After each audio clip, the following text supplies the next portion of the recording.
Hey everyone, my name is Christian Ramirez and welcome back to my channel Transcendence. On today's episode, we are going to be covering the soul and why does the soul choose to come to Earth? Why do we come here? Why do we go through the things and the challenges we go through every day on a daily basis?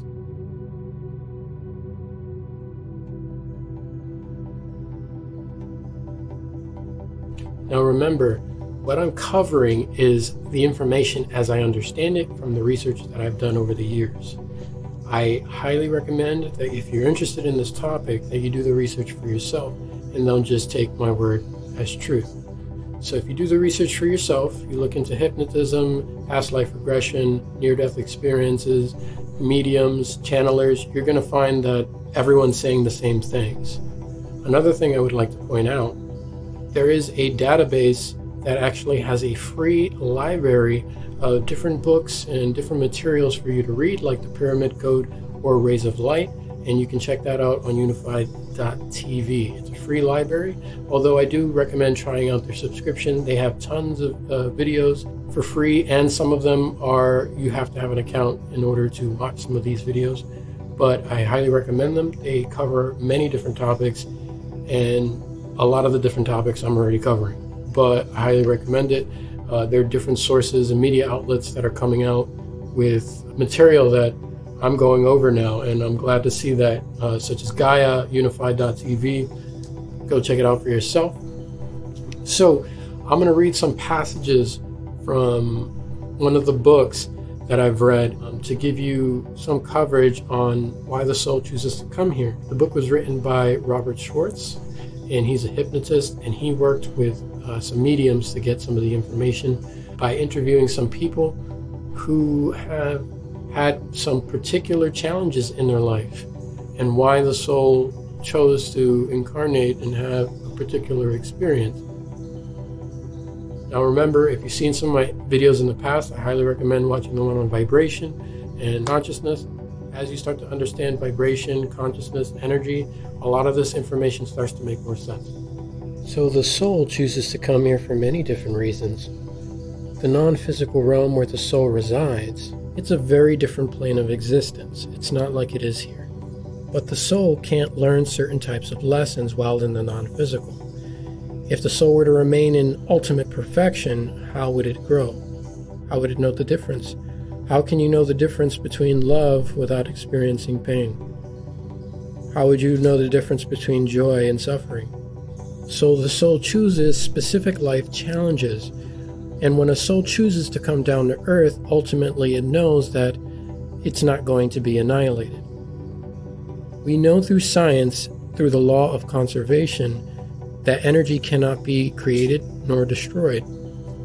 So what you would call your birth and ultimately your death is all an illusion.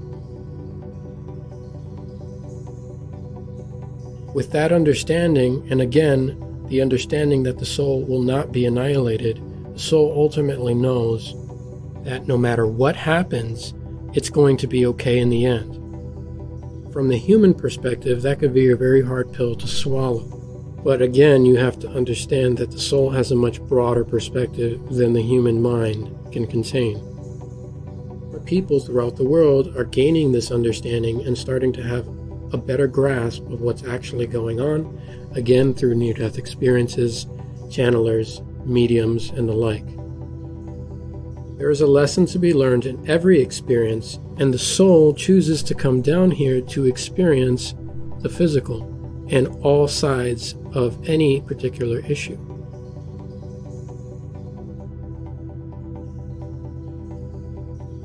Another passage I will be reading to you from Soul's Plan.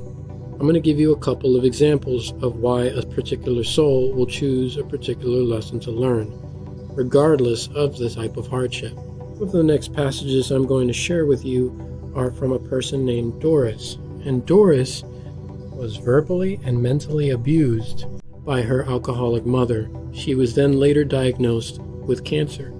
Why would Doris choose to have such an experience? So remember that as I read these passages are actually a conversation that's happening between Robert Schwartz, Doris, and also Stacy Wells at times. This particular life was very difficult for Doris because not only was her mom calling her a whore and a slut at times and also making comments about her breasts, but the family was also Jewish. So this led to Doris feeling alienated.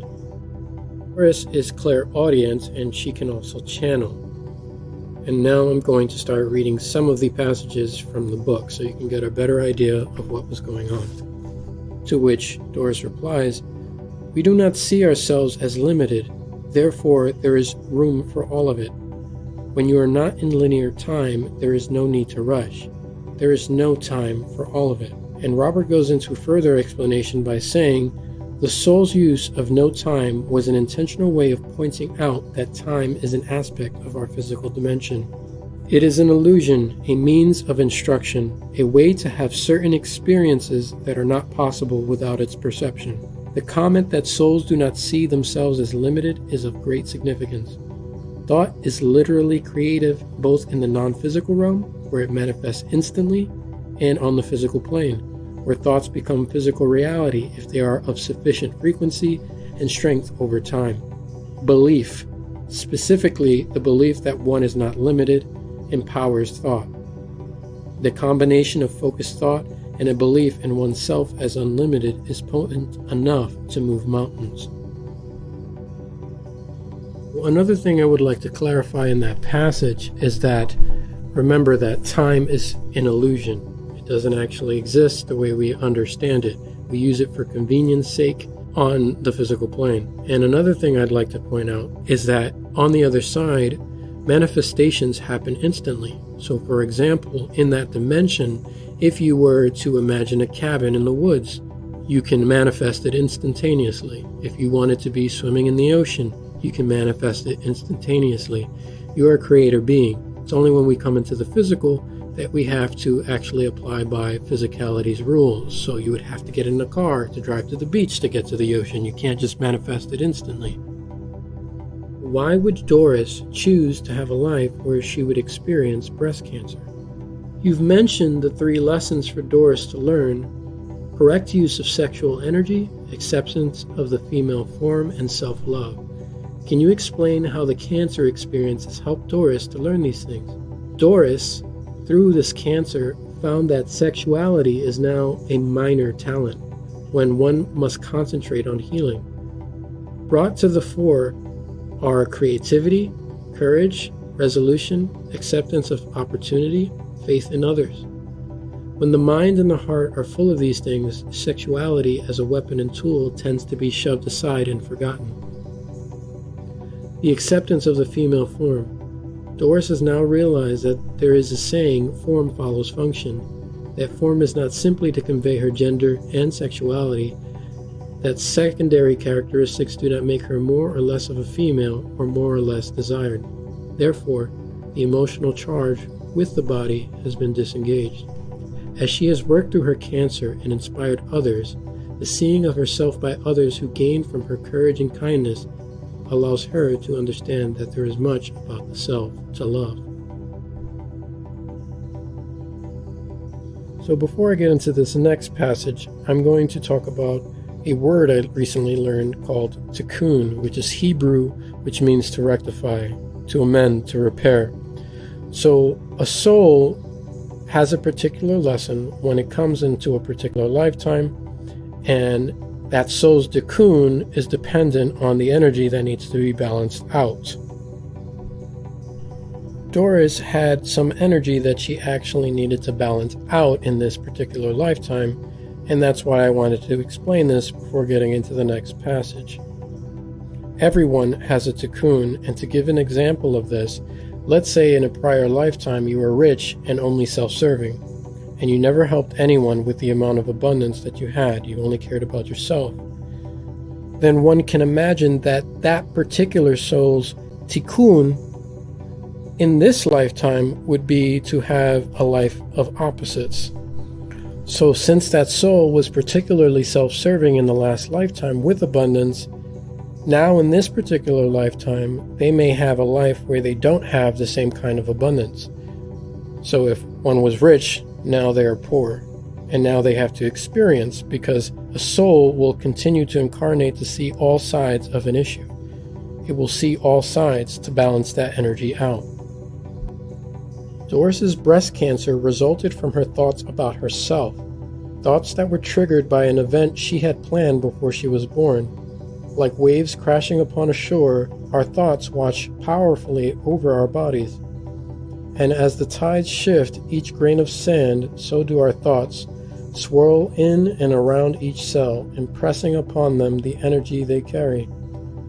Though it may seem that our thoughts occur in response to physical reality, in truth, they create it. In the human form, each cell is an individual consciousness that responds to the voice of the mind. That voice echoes through our bodies like a cry in a mountain canyon, and our cells heed the call. When we plan our lives, we are aware of the power of thought to affect the bodies we inhabit. We know too that our responses to our planned challenges may take the form of thoughts that generate illness. For this reason, both Doris and her mother displayed great courage in planning their lives. Doris sought to heal her unresolved energy of loathing for both females and the female form, and her mother sought to make that healing possible. From the perspective of the soul, her mother's harsh words were said in love because they mirrored to Doris aspects of the self in need of healing. Prior to birth, Doris knew those words would be painful to hear. She also knew that her reaction to them could lead to breast cancer. Her bravery and desire to heal herself were so great that she selected this life plan, not in spite of these challenges, but because of them.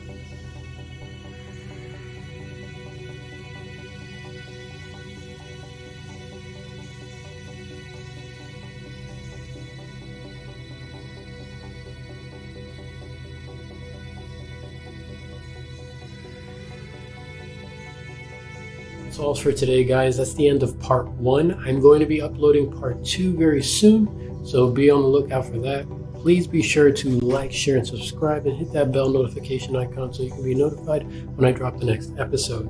I hope you enjoyed, and until then, I'll catch you guys on the other side.